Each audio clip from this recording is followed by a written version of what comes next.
মক্তব্যৰ অভাৱ আন কোনো শিক্ষা প্ৰতিষ্ঠানে পূৰণ কৰিব নোৱাৰে। মক্তব্যৰ গুৰুত্ব, মক্তব্যৰ প্ৰয়োজনীয়তা আপুনি অস্বীকাৰো কৰিব নোৱাৰে। আপুনি যদি আপোনাৰ সন্তানক ভৱিষ্যত সুনাগৰিক হিচাপে গঢ়িব খুজিছে, তেন্তে আপোনাৰ সন্তানক মক্তব্য দিবই লাগিব, ইয়াৰ বিকল্প নাই। বৰ্তমান সময়ত ধৰ্মক যেন এক শ্ৰেণীৰ ব্যক্তিয়ে প্ৰলোভন বা টোপ হিচাপে ব্যৱহাৰ কৰে। আমি মুছলমানসকলে সাধাৰণতে ধৰ্মৰ প্ৰতি দুৰ্বল, যাৰ বাবে দেখা যায় যে একেবাৰে সাপৰিয়াৰ পৰা আৰম্ভ কৰি ৰাজনৈতিক নেতালৈকে সকলোৱে মুছলমানসকলক হাদিছ শুনায়। সাপৰিয়াও যেতিয়া সাপ খেলা দেখুৱায় তেতিয়া তেওঁ হাদিছ শুনায়, সাপ মাৰা সুন্নত। ৰাজনৈতিক নেতাসকলে মঞ্চত উঠি মুছলমানসকলক হাদিছ শুনায়।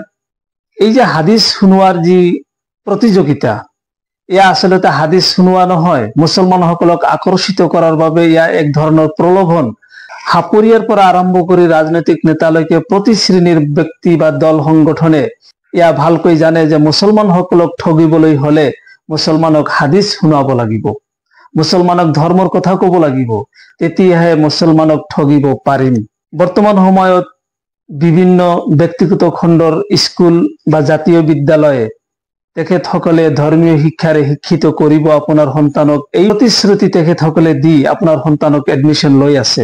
আমিও সাধাৰণ মুছলমান, যেহেতু ধৰ্মৰ প্ৰতি দুৰ্বল, আমিও ভাবো যে সেই অনুষ্ঠানত যদি আমাৰ সন্তানৰ ইহকাল পৰকাল সাফল্য হয়, দিয়াততো কোনো আপত্তি নাই। কিন্তু আমি গাৰ্জেনসকলে কিমানখিনি খবৰ ৰাখিছো যে সেই বিদ্যালয়খনে ধৰ্মীয় যি প্ৰতিশ্ৰুতি দিছিল যে আপোনাৰ সন্তানক ধৰ্মৰ শিক্ষাৰে শিক্ষিত কৰিব, কিমানখিনি সফল হ'ব পাৰিছে। আমি বোৰে সেই বিদ্যালয়ত এডমিশ্যন দিয়াৰ পিছৰ পৰাই মক্তব শিক্ষা বাদ দিছো, সন্তানক মক্তবত পঠোৱা এৰি দিছো। মনত ৰখা উচিত যে কোনো শিক্ষা প্ৰতিষ্ঠানে আপোনাক মক্তবৰ যি শিক্ষা, মক্তবৰ শিক্ষা পূৰণ কৰিব নোৱাৰে। মক্তবৰ অভাৱ কোনো প্ৰতিষ্ঠানে পূৰণ কৰিব নোৱাৰে।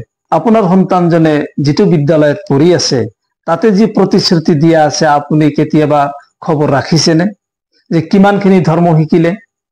লক্ষ্য কৰিব, তাতেও আপোনাৰ সন্তানে যিখিনি কথা মক্তবত শিকিছিল সেই কথাখিনিয়ে তাতে প্ৰদৰ্শন কৰা হয়। তেখেতসকলে ৰাইজৰ বাহবা লৈ আছে। আমি বোৰে সন্তানক মক্তবত যোৱা বন্ধ কৰি দিছো। আমি বোৰে খবৰ ৰাখিব লাগিব যে সেই অনুষ্ঠানখনে আমাক সঁচাকৈ আমাৰ সন্তানক ধৰ্মীয় শিক্ষা দি আছে নে আমাক প্ৰলোভন দি সেই অনুষ্ঠানত সন্তানজনক মাত্ৰ এডমিশ্যন লৈছে। সৰ্বসাধাৰণ মুছলমানসকলৰ প্ৰতি মোৰ আহ্বান থাকিব যে আপোনাৰ সন্তানক আপুনি যিকোনো অনুষ্ঠানত আপুনি এডমিশ্যন দিছে দিয়ক, কোনো কথা নাই, কিন্তু আপোনাৰ সন্তানক মক্তব শিক্ষাটো বাধ্যতামূলক কৰক। কাৰণ কোনো ব্যক্তিগত খণ্ডৰ স্কুলে বা শিক্ষা অনুষ্ঠানে মক্তব শিক্ষাৰ অভাৱ পূৰণ কৰিব নোৱাৰে।